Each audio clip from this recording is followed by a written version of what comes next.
broadcasting on the mobile. Oh. Welcome to Greenville Media. We was testing out the software, and I forgot to hit the live button for the website, so we're live now. Okay. But we was live on the mobile site too. So. All right. Well, if you're just joining us, we're going to be talking about building your own computers. I got to talk about. Okay, so let's see. We got to get down to the basics of it.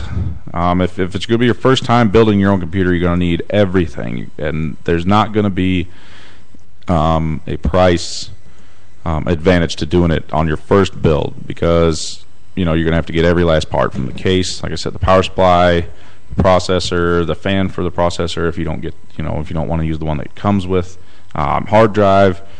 What else? You're going to get your monitor, your keyboard, your speakers. The motherboard, your RAM, and graphics card if you need that also. So there's quite a few things there.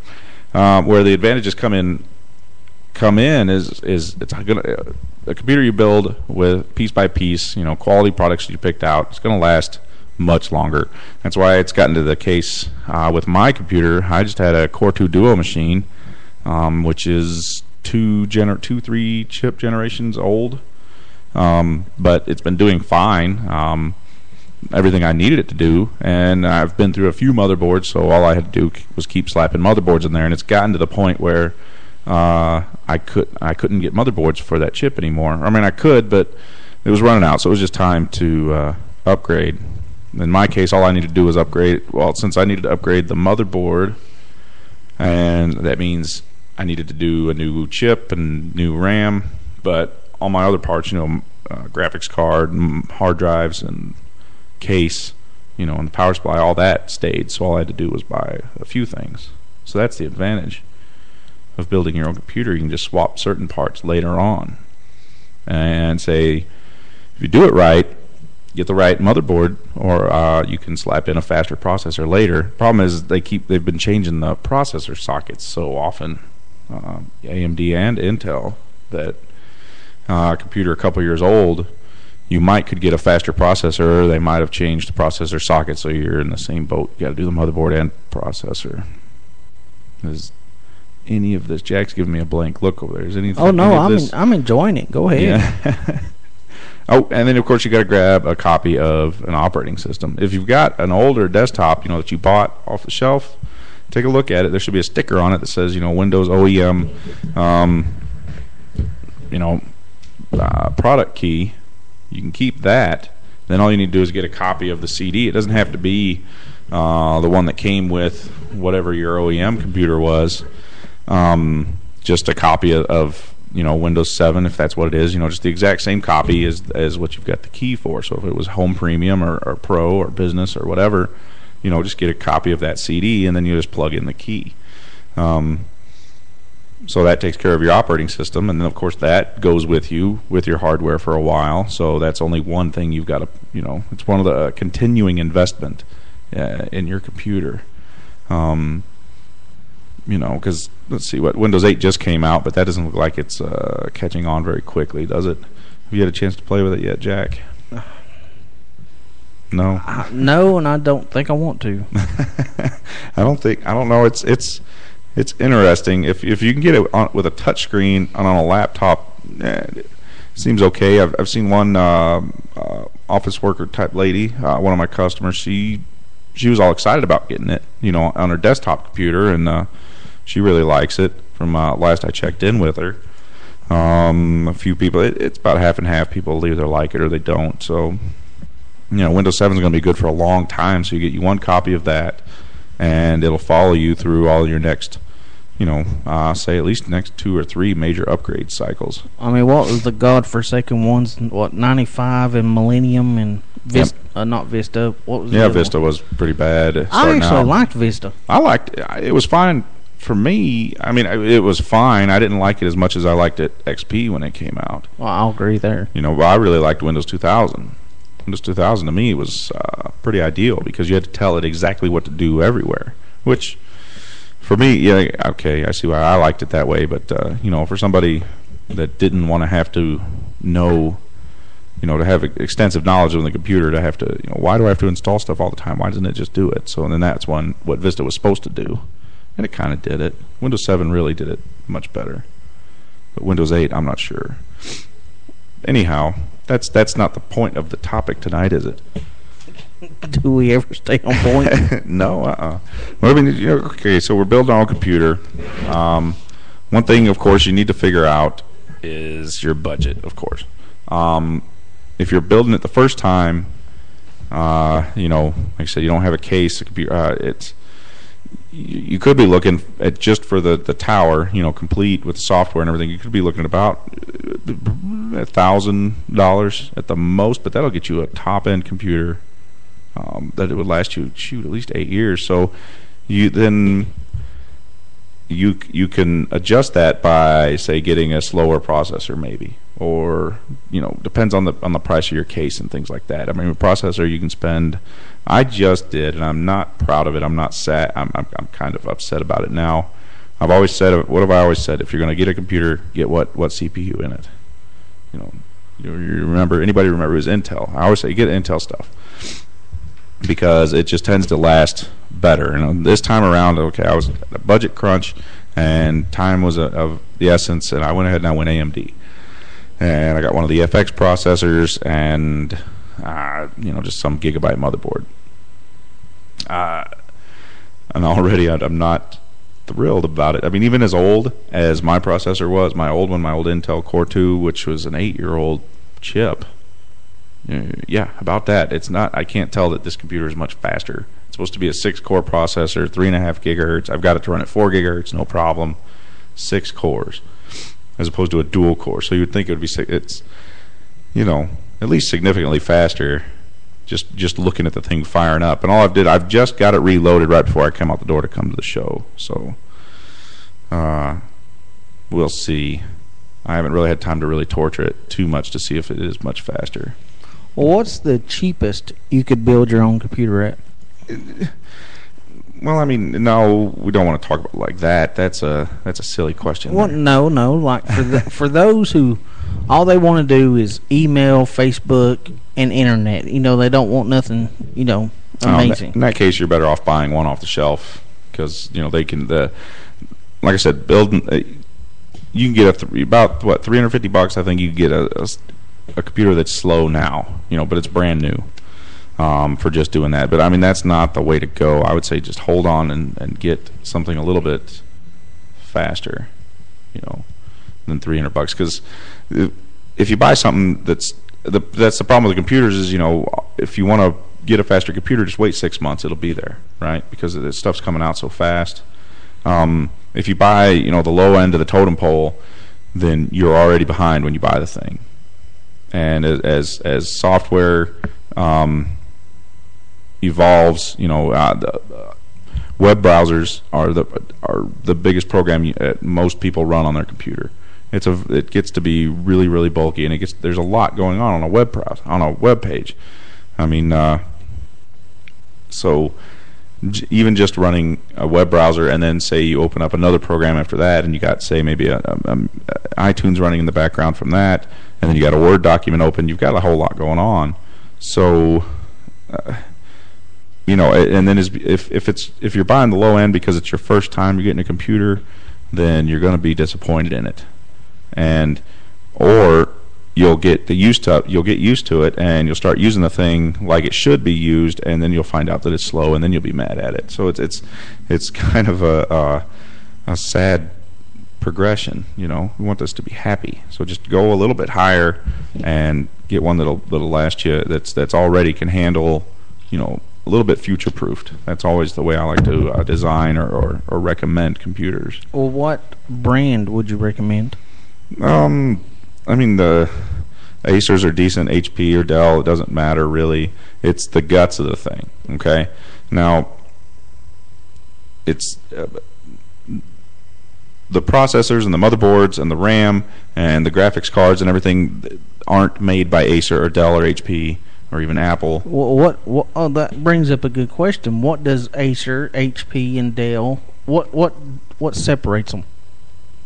Well, the service packages that come with them, the warranties, the fit and finish, the overall design of, like, say, in case of these computers sitting in front of us, is the laptops, the way they're designed, the the options that come with them, and then of course all the bloatware that you don't need anyways. They each have. HP's the worst for that.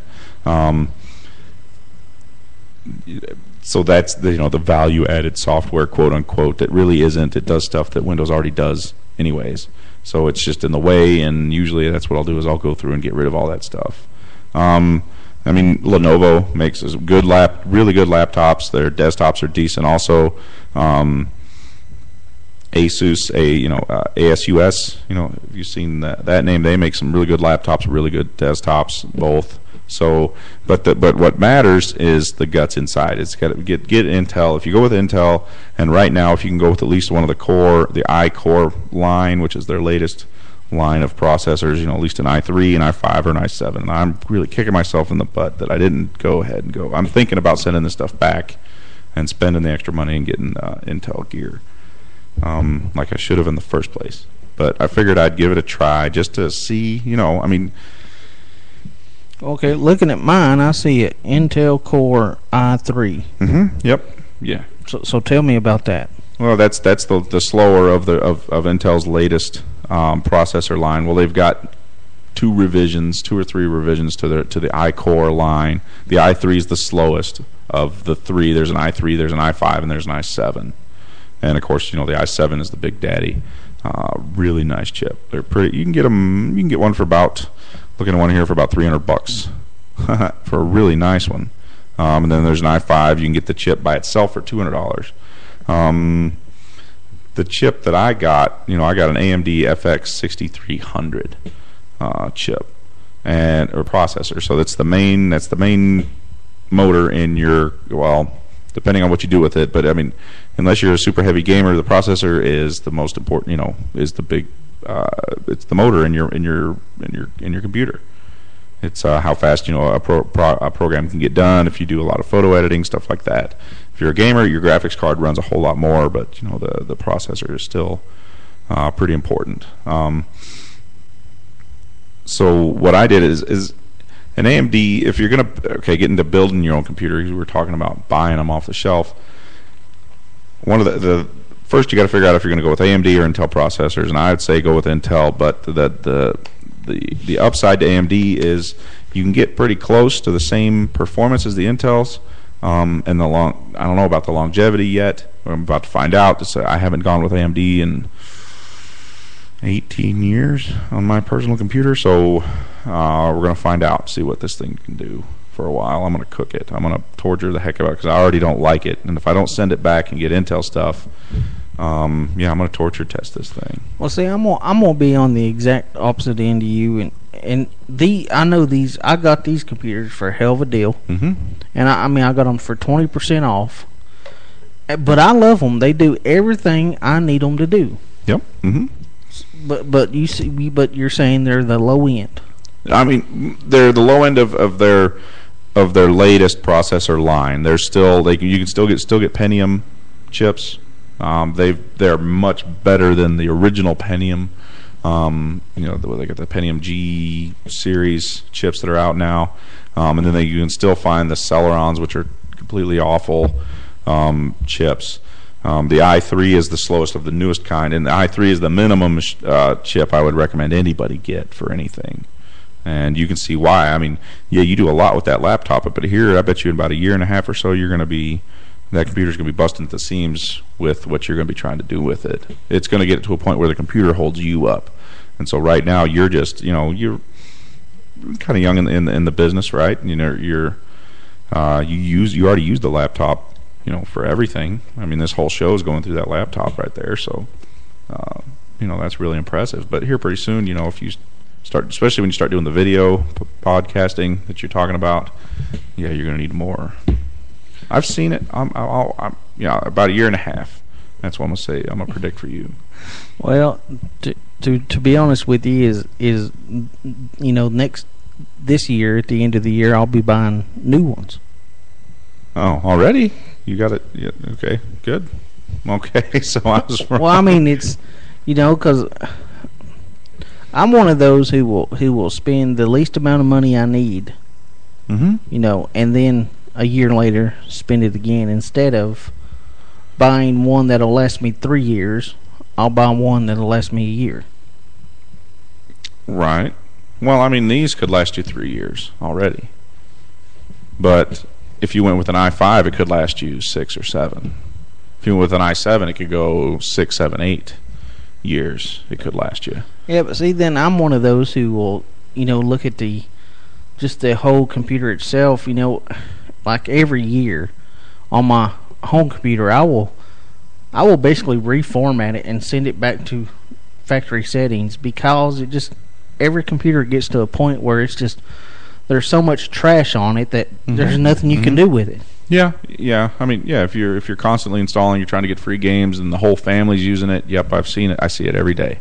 Computer that's just completely clogged up, and no matter of uninstalling, software and things like that, eventually, it just needs to be redone and reinstalled. Well, that's why I do it at the house, because the wife, the kids, and there's no point in trying to stop them. I just fix it later.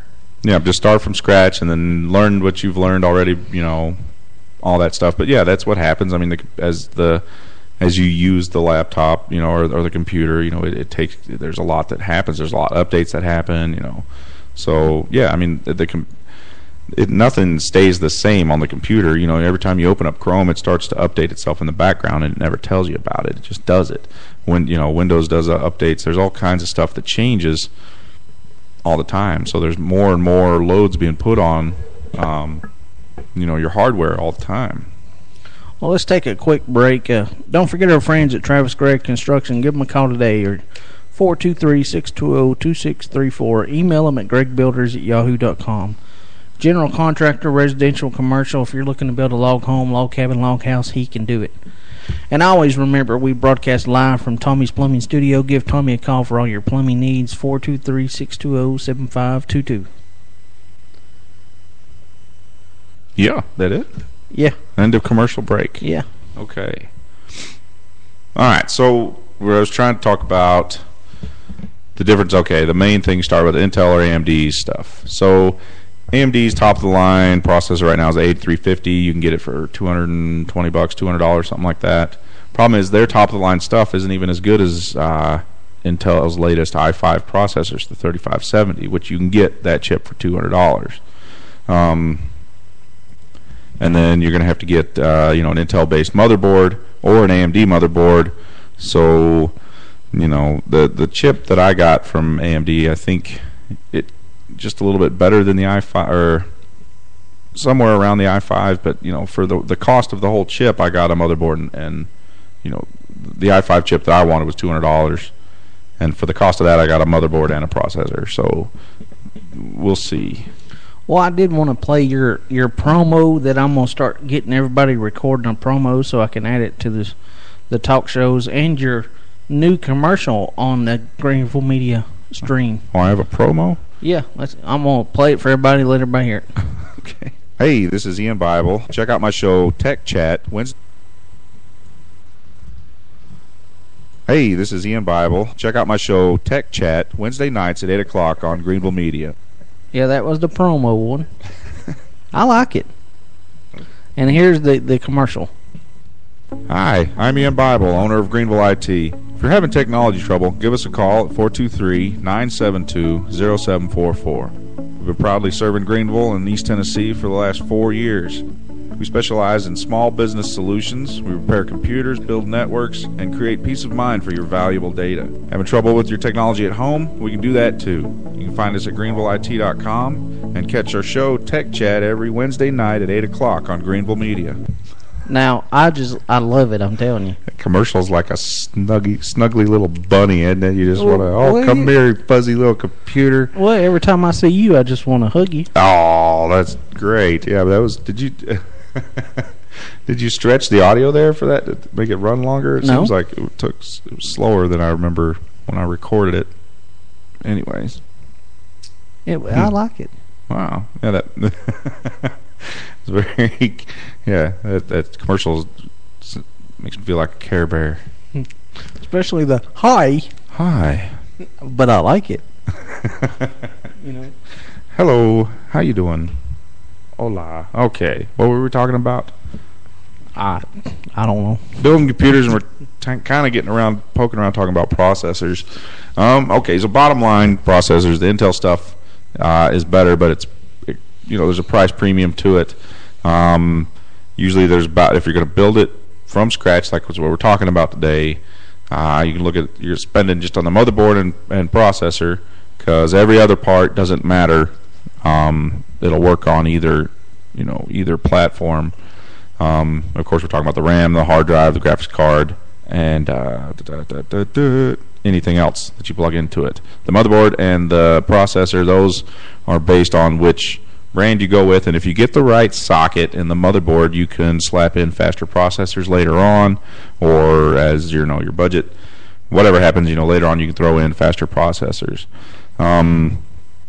Because the RAM will go along, the motherboard can stay in. You can just literally pop it off, pop it in. Don't even have to reinstall or anything. Done it a few times. It's nice. And there you go. You get more horsepower. Same with your, of course, your add-on graphics card. A lot of computers, you can get motherboards with built-in graphics. So if you don't need, extra super, just video horsepower, you can get with the built-in graphics, and then we can get into the graphics card, and that stuff is even more. It evolves even quicker than the CPUs do. Well, that brings up a good question, because if a computer can only have, say, 4 gigs of memory, okay? No, it's more than that. You can get 64 gigs in a PC now. I meant 4 gigs of RAM. I'm sorry. Yeah, yeah, you can get 64 gigs of RAM. Well, let's just stick with 4. Okay. If a computer can only have 4 gigs of RAM, and you have 4 gigs of RAM in the computer, and then you get a graphics card with a gig of RAM on the graphics card, will that mess up or no, completely unrelated. No, the RAM on the graphics card is only for the graphics card use. That's it. Because otherwise it would be using your system RAM, and we don't want that, right? And usually graphics cards, they'll put even faster type RAM on the graphics card, and of course, and since it's built straight into the graphics card, it doesn't have to go through the PCI bus, so there's no bottlenecks. Some of these graphics cards are even more powerful than the computer you're putting them in these days. We were talking about password cracking before.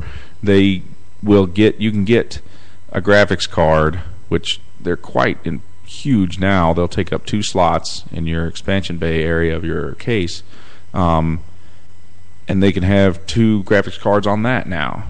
And then there's some people that have got them lined up 6 on one motherboard, and then you can use the power of those, because they're massively parallel processing units, and they'll throw hash files at them and try to decrypt them, and they can get some really, really impressive computing power out of it, because throwing all the information that goes on in a game is crazy. I mean, they'll figure out in simple terms, they'll figure out where's the light and what will it look like when it shines on this surface. Is there a shadow behind it? Is it raining? What's the texture of it? The time of day. Some of these games, and with the physics and just it's really cool. We're not, console games aside, I don't have any consoles because I have my PC. Well, like World of Warcraft, it would actually the time of day, came with the time of day of real life. If it was 3 o'clock, it was sunny outside, and if it was 12 o'clock at night, it was night in the game. Right, but dusk is the really cool time, right? When the sun's going down and you get the colors and all that. I've had games that deal with that, or if you're in the jungle, that each individual leaf. It's figuring out all of that on the fly. Just what happens from the light hitting that one leaf, and then times however many leaves are in the forest. What does it catch it or cache it or whatever we call it? So no, it's just straight grunt processing power figuring it out. I mean, if math. If it figures it out the first time, we'll have to figure it out like a week later if you go back to that same spot. Oh yeah. It's all done live on the fly. For the most part, these newer games, that's what they do. It's really cool.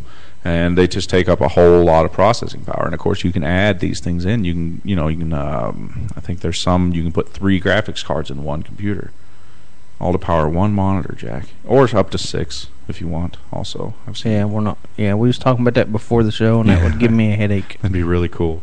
I'm in the one really big monitor camp, I believe.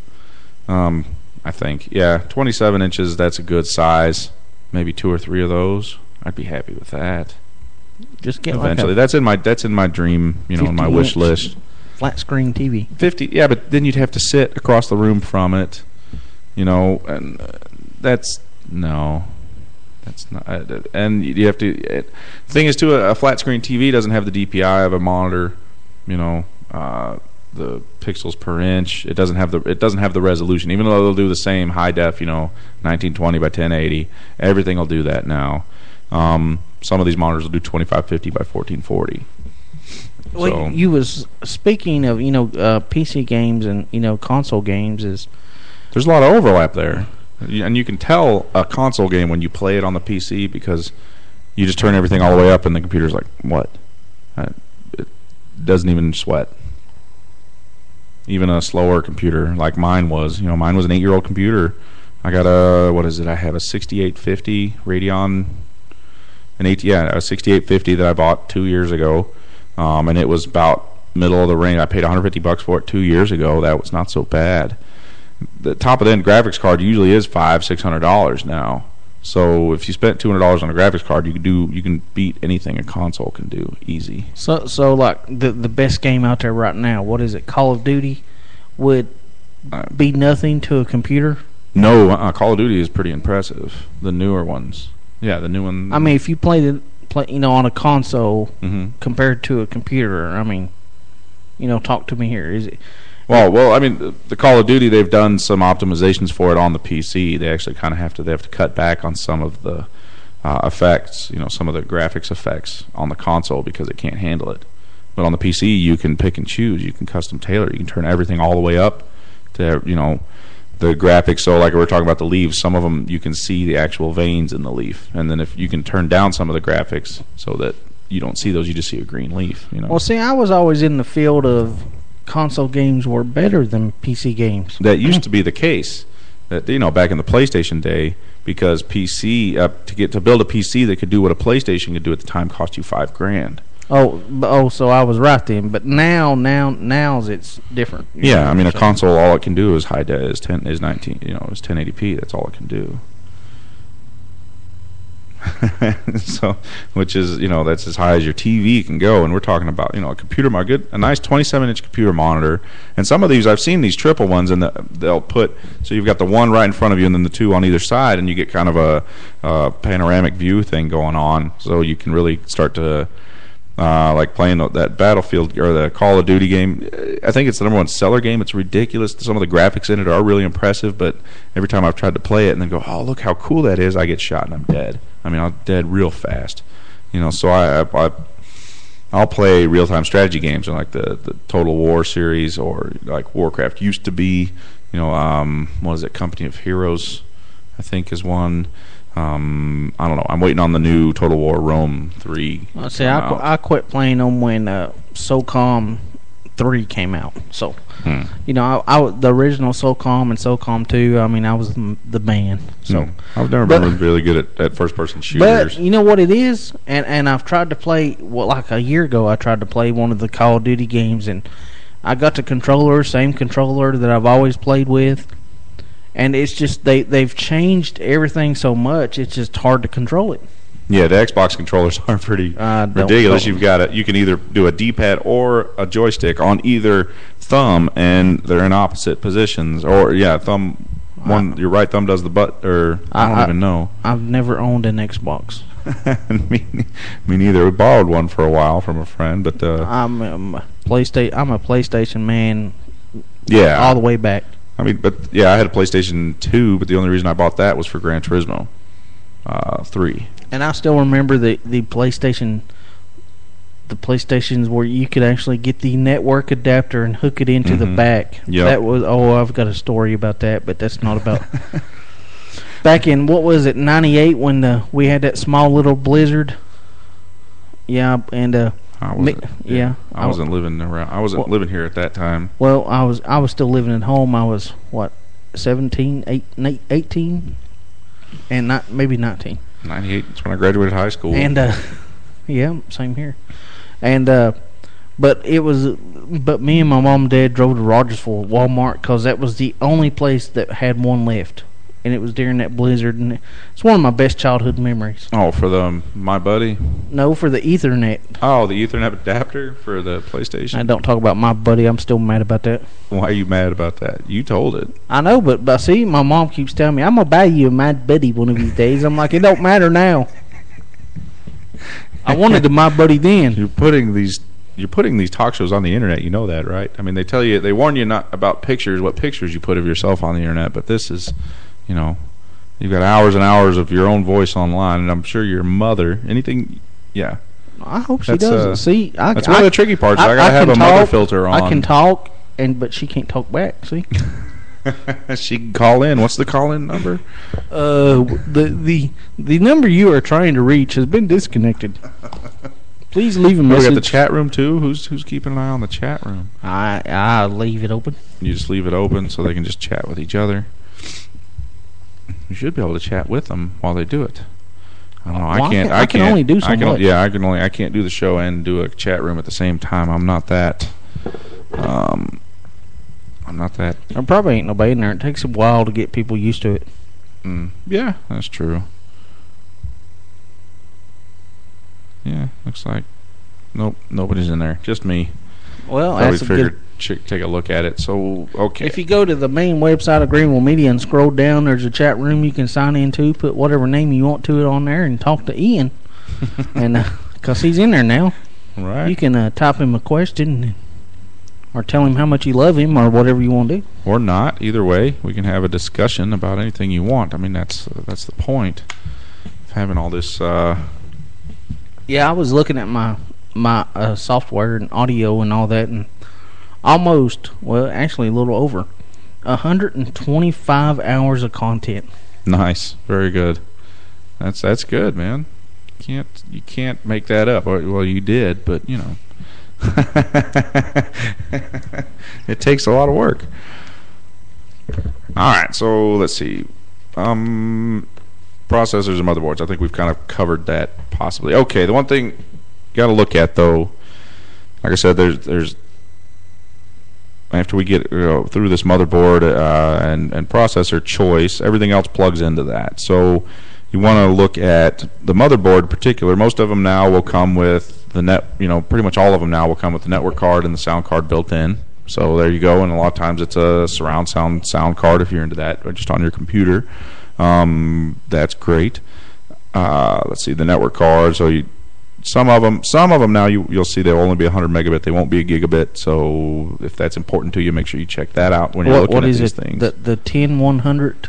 10100 or 1000. Yep. Mm-hmm. So NIC, NIC, network interface card. So you'd want the 101000, right? Mm-hmm. Yeah, you'd want a gigabit right? So explain the 10 and the 100 and the 10 and the 1000. Explain the numbers. What does a 10 mean? 10 is megabits. How many megabits it'll do? 10, 100. You know, most of them, any of them will do Ethernet. Will do 100, and now the 1000, so that's 1,000 megabits. Obviously, 1,000's better, and if you do a lot of transferring files in your network between computers, you want it to be gigabit, or actually you just want that. But both ends of that connection have to be a gigabit connection. So your router, if you just have a simple home network wireless router or non-wireless, that usually they'll have a 4-port switch in the back of them, and if it's not gigabit, then it'll only connect as fast as the slowest connection in the network. So the 10 is the minimum and 1,000 is the highest. Is that what you're saying? Mm-hmm. Yep. Yes. Yep. In megabits, not bytes. That's a little b per second is what it'll do. So megabytes is better than megabits. Yep. Megabytes is more. Yes. Mm-hmm. Yeah. There's 8 bits a byte. So yeah. Do the gator sign, the greater than, and greater than. Yep. Greater than. The mouth is always towards what's bigger. Yep. That's how I remembered it. Nothing funny about that. Oh, did you see that Dragon Box app? I put that on my Facebook a few days ago. That thing's really cool for touchpad devices teaching algebra or just math in general. Thought I'd get to that. Just plug that again. But I mean, I'm not getting anything from it. I thought it was so dang cool, and it's for kids. I mean, and have you ever seen a kid? Yeah, your kids use your tablet, right? Yeah. On your iPad. I mean, I think it's not free. Kindle. Yeah. Oh, Kindle. Okay. You might be able to get it for that, I believe. But yeah. Yeah, it was just really cool. Touch interface, really simple, goes through, gives you points. Much like you get 1, 2, 3 stars, things like that. So I don't know. It could be fun. Number Munchers was fun back in the day, wasn't it? On the Apple IIs. Don't remember it. You don't remember Number Munchers? It was the same. I played. You'd played on the same computers you played Oregon Trail on. Yeah. Oh well. What about Lemmings? Yeah, the Lemmings. Yes. Those were fun. Why has nobody updated that game? I don't know. Well, there was some. Oh gosh, I found one like it on my Windows Mobile device. Yeah, on Windows Mobile, I found a Lemmings game. You can still play the old version of it, but I want like a updated 3D, PlayStation 3. Yeah, hell of a. What was fun about that game? It's still fun. Yeah, it could look better, but it's still fun. Getting to figure out what to do with your little lemmings. How many you've got, what they're going to do, which way they're going to go, are they going to pull? Yeah, I remember the Lemmings were great. Scribble Knots is another game that's really, really cool. You ever heard of that one? No. But that gives me a good idea for next week's show. What's that? Let's talk about old games. Old games? I don't know a whole lot of old games. I didn't really never... Part of technology? Yeah, okay. All right, we can talk about older games, I guess. I know more about those than I do the new ones, that's for sure. Contra, right? We can talk about arcade games and we could. Atari and Nintendo. Yeah, okay. Do you like? Yeah, we could do that for some part of the show. That's for sure. All right. Let's see. But today's show. Let's build us a computer. We're still doing. We're still building a computer. We got to the motherboard and take a look at the motherboard, what connections it's got, how many USB ports it has. Does it have a USB 3? Most of the new motherboards will. How many does it have? Like the one I just got only has 2. I mean, it's got 6 USB ports built in the back of it, and then two more that are USB 3. So they're different colors, and those matter if you're using a USB 3. Like I've got a few external drives that are USB 3.0 instead of 2.0, which means what's the difference? USB 3 will transfer at higher rates. Much faster. It's a very big difference. So it should be, it'll be the standard here pretty soon, but it's just now starting to get out. It seems like USB 3 is gone. There was external serial ATA where serial ATA is the interface for all of your drives, your CD-ROM drives, your hard drives now. Does anybody still actually use a CD-ROM drive?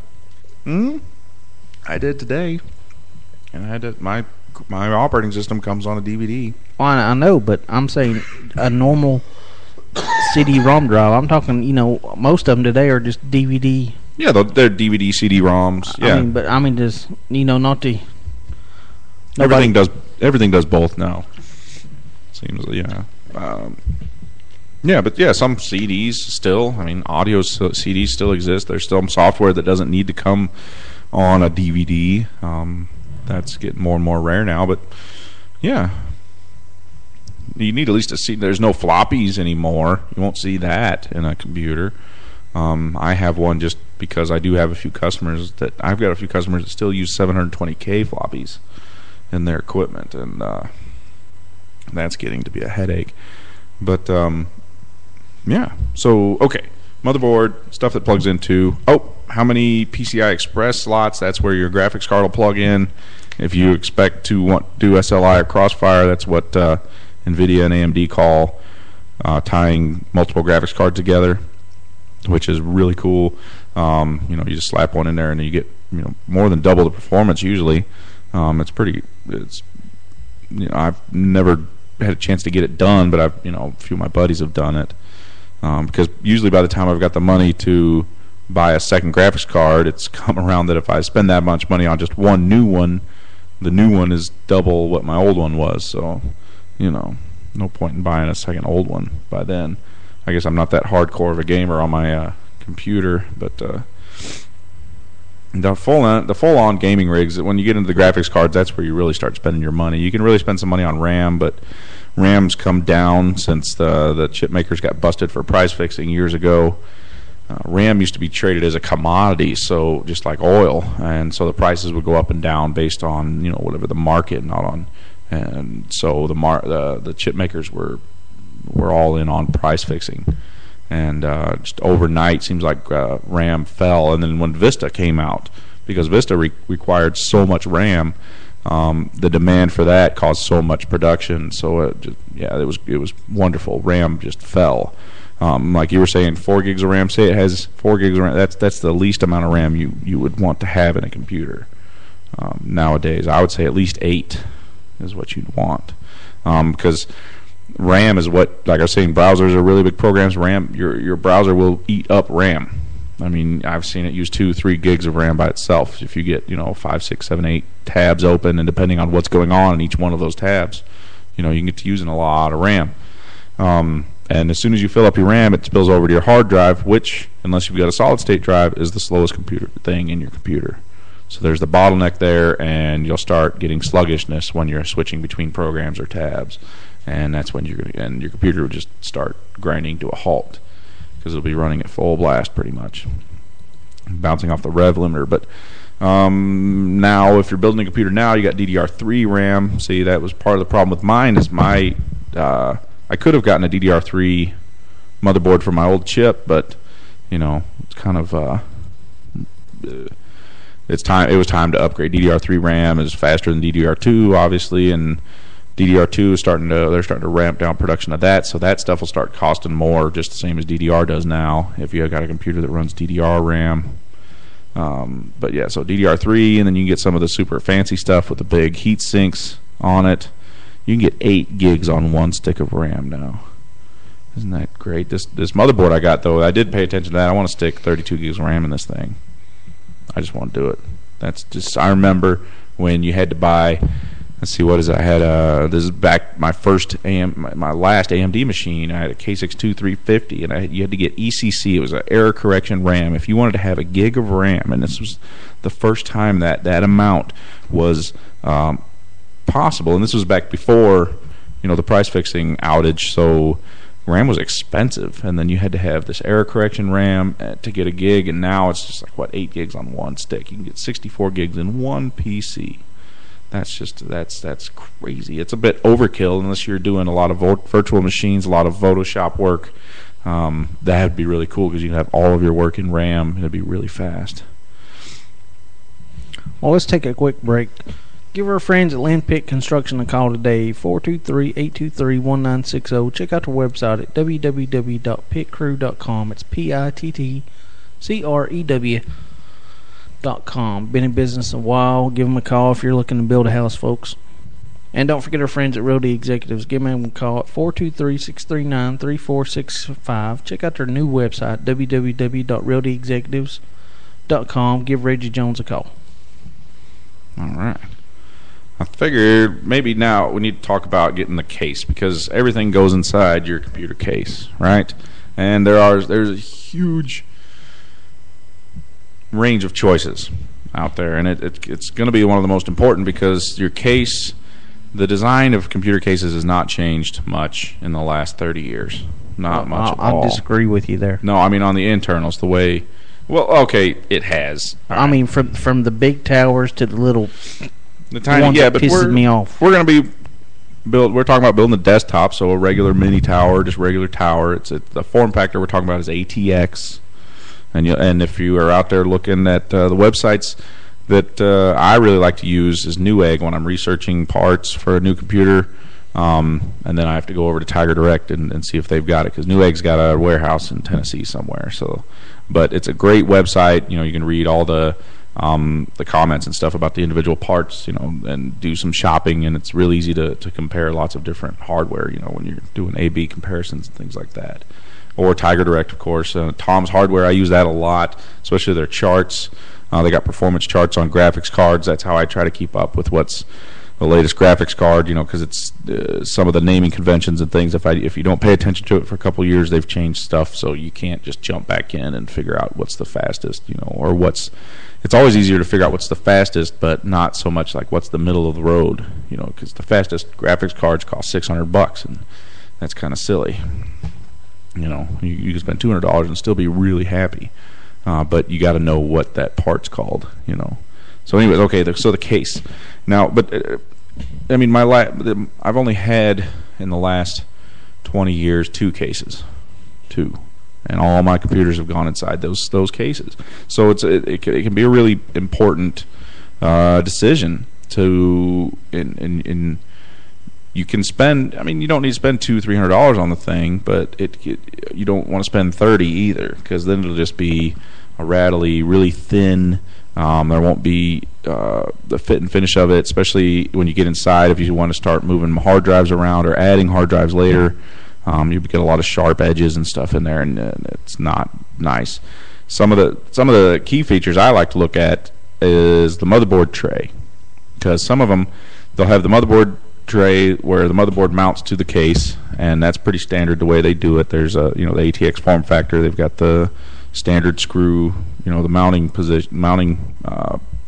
holes in the motherboard, and they line up with the case.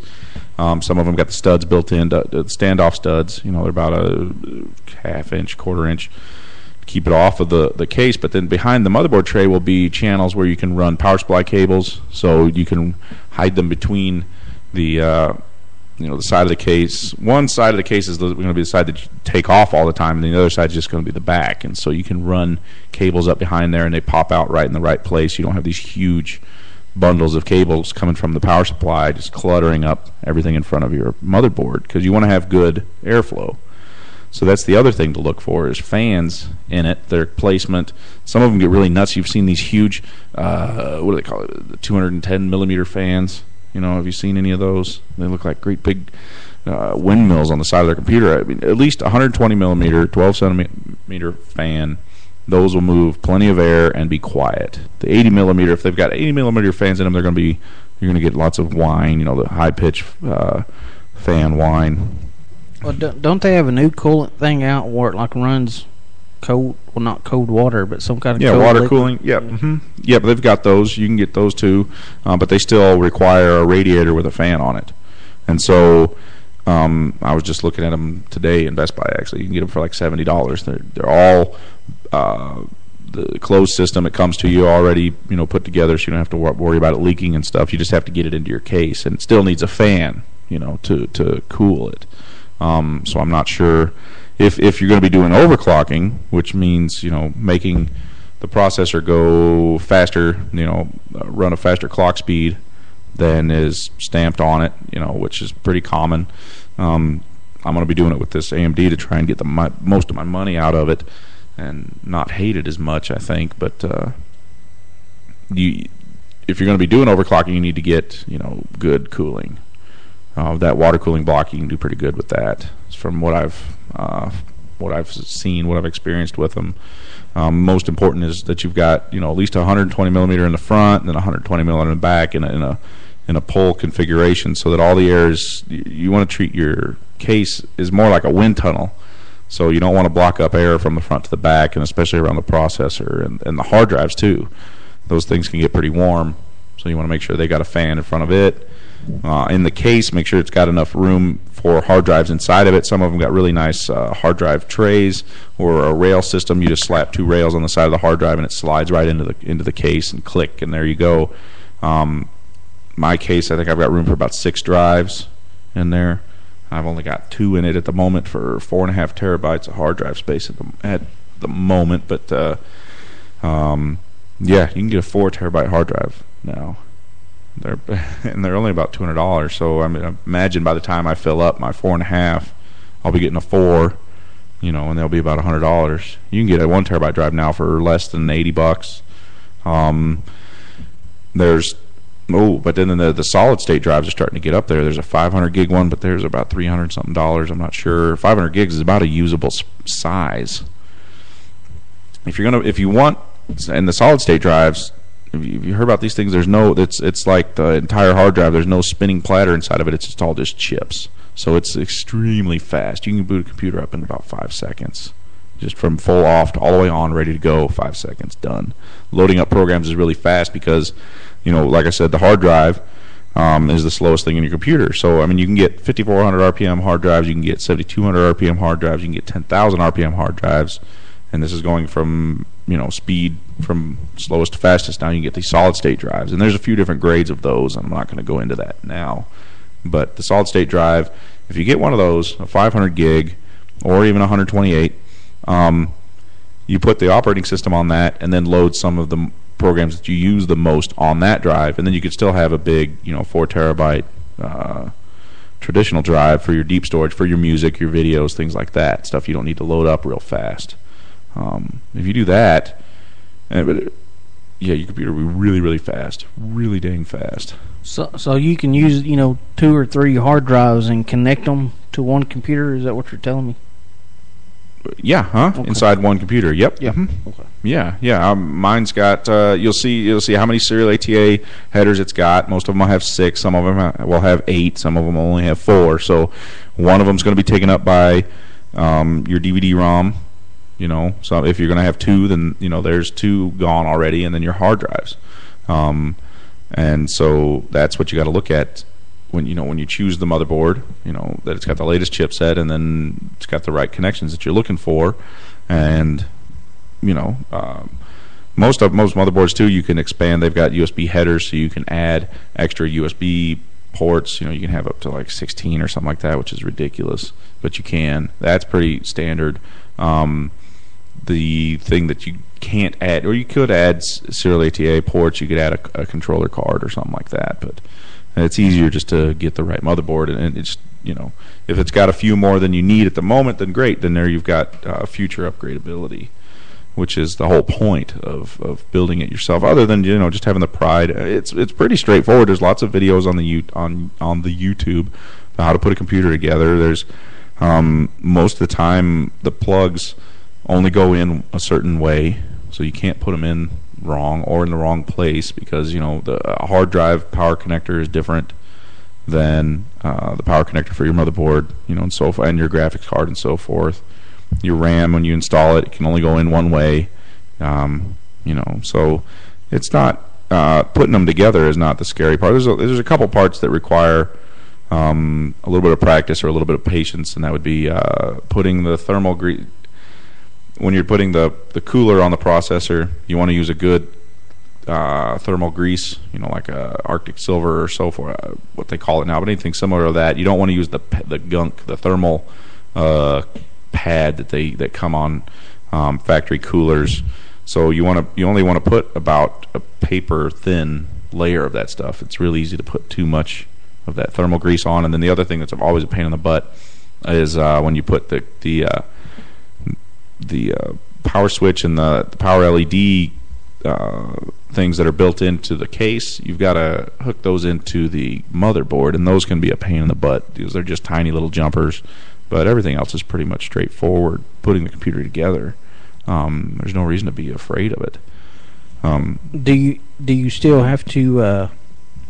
And I forget the name of it, but put that little strap on. Oh yeah, an anti-static strap. Yeah, that's a good idea. I mean, if you don't have a good workbench, get the anti-static strap and at least strap it to the metal part inside the case while you're building it, or if you have a grounding pad, use that.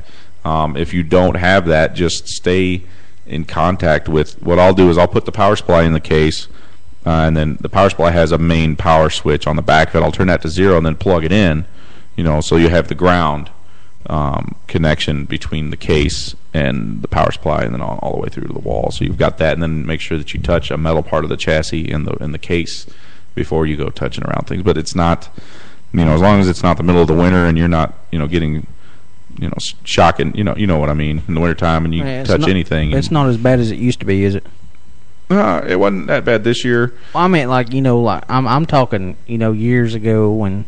Oh, the volatile static. I think it's still the same, but yeah, as long as you're not shuffling around on carpet in your socks, while you're building this thing. I've got a metal work table, that I use all the time. So I just had a movie reference, and I lost it in my head with Tom Cruise where he slides across the floor in socks. Well, I cannot think of the movie. But anyways, let everybody know who you are and what you do. You've been listening to me for an hour now. I'm Ian Bible. I own Greenville IT, small business IT services and solutions company here in Greenville, serving Greenville and the surrounding areas. Also do residential work. People ask me all the time, you fix computers? Yes, I fix computers. I fix computers I'm a mobile business, so I come to you. But we also do, on top of fixing computers in general, we do networks and servers and websites and anything that you use to handle data, which, your documents, your pictures, anything, and any means to connect to it, through the network, through your tablets, your phones, your laptops, your websites, everything. We handle all of that stuff. You can give us a call, or you can find us at greenvillet.com and find our social media stuff there, and also all of our contact information. Sounds good. And if you want a special computer built, give Ian a call. No, yeah, if you want. That's not... Yeah, some people have come to me, with a box of parts and like, hey, can you show me how to put this together? Because you can get some bare bones kits. So if you go to both these websites I was talking about, they've got bare bones kits, that come with, a case and a motherboard and RAM and a processor, and a CPU fan. And so then you just got to pick a power supply, and sometimes that. So you can get a computer if you build it. You'll come out with a higher quality machine because you're picking the parts better. Especially, we didn't talk about RAM much this time, especially if you pick the right speed RAM. That's an important part to building a fast computer. And then, of course, your hard drive. The processor and the motherboard are kind of, they're not secondary to that, but those are the really nitpicky things to look at are your front side bus speed, so your memory speed and your hard drive speed. And then everything else, and then of course, spend as much as you want on your graphics card, and that's how that works usually. But yeah, you'll come out with a higher quality machine. I've seen as much failure rate with off the shelf computers as you see, slightly less because the components are usually a little bit better, on when you're building it yourself. So you get a little bit more reliability. You'll get a couple more years out of it than you would out of similar off-the-shelf computer. For the money, it'll be slightly faster. It's just like I said, in the future is where it's really going to pay off because you'll just have to say add a hard drive if you run out of hard drive space. Replace the graphics card for something faster. Put some more RAM in it, or swap out the the processor. And so you could spend $150, 2 years from now, and put a new processor in it and have a completely new computer. So that's where the advantage really comes, is down the road when you're building your own computer. That's why, like I said, the case selection is so important because you're going to have that thing for a while. So, well, we're already at the end of the show, if you can believe it. Is there anything left that you want to mention that you didn't get a chance to mention? Oh, there's a whole bunch of stuff. We could do a whole nother. We could talk about this for weeks about. Well, we'll add it to next week. We'll finish up with this and then discuss a little computer games in between because we never stay on topic. Yeah, right. But I want to thank everybody for tuning in, and check us back next week at 8 o'clock on Wednesday nights for Tech Chat with Ian Bible. Tune in tomorrow for the Overtime Show live from the Hyperion at 6 o'clock. Bye, everybody.